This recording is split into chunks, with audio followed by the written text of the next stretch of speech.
Parashat Vayikra introduces us to the third book in the Torah, the book of Leviticus, and the first word of the parasha, which is the word that gives a title to the book in its entirety, Vayikra, is spelled Vav Yud Kuf Reish Aleph, which means God called, or He called Moses. What is very interesting about the word Vayikra is that if you open the real Torah, the Torah in the Ark, and you see at the fifth letter in the word Vayikra, the last letter of the word Vayikra, the Aleph, you will see that in every single Torah in the world, the letter Aleph of the word Vayikra is a small Aleph.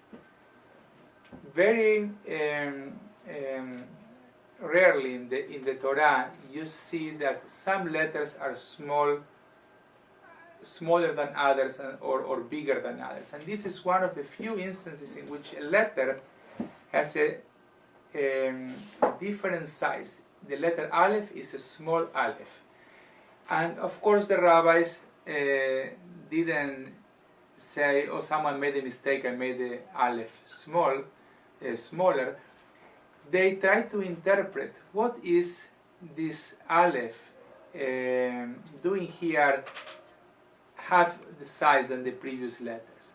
And what they say is that if you were to read the word Vayikra without the Aleph, you would read Vayikra.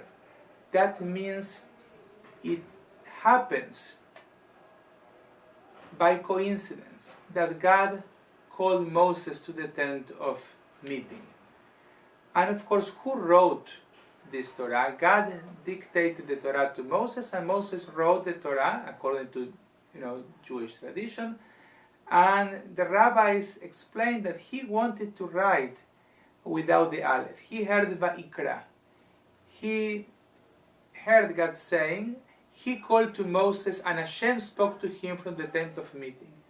And Moses says to himself, who am I that Hashem will be calling me especially? It must be a coincidence. He called me the same way He could have called someone else. And that's why he wanted to write it without the Aleph. And Hashem said to him, it is with Aleph.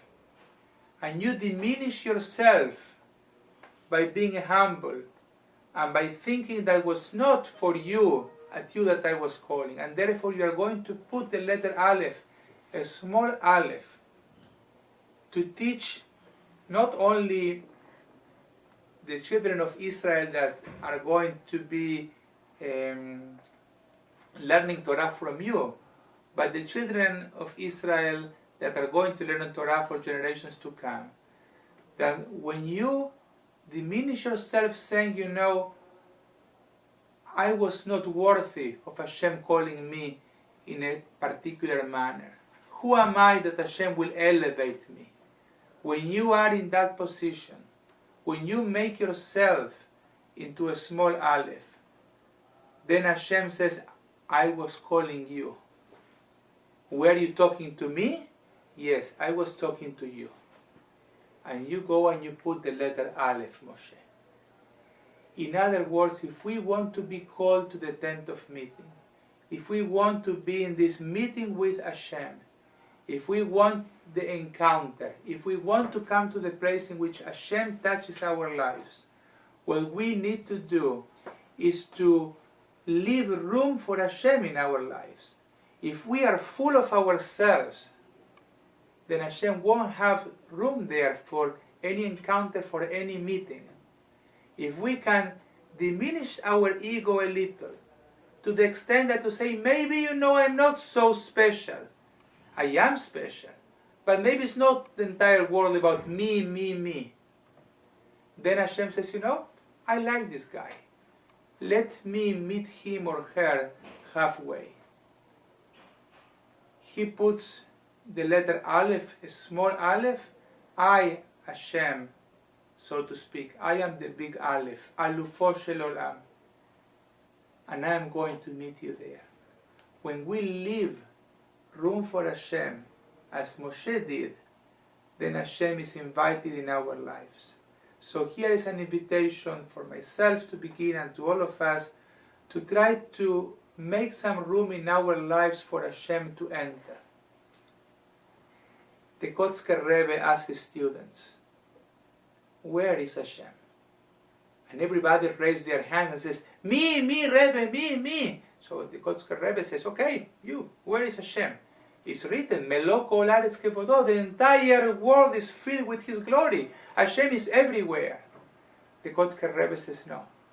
Hashem is where you make place for Him to be. So here's an invitation to all of us to make place and room in our lives so Hashem will be able to enter and bless our lives. Shabbat Shalom.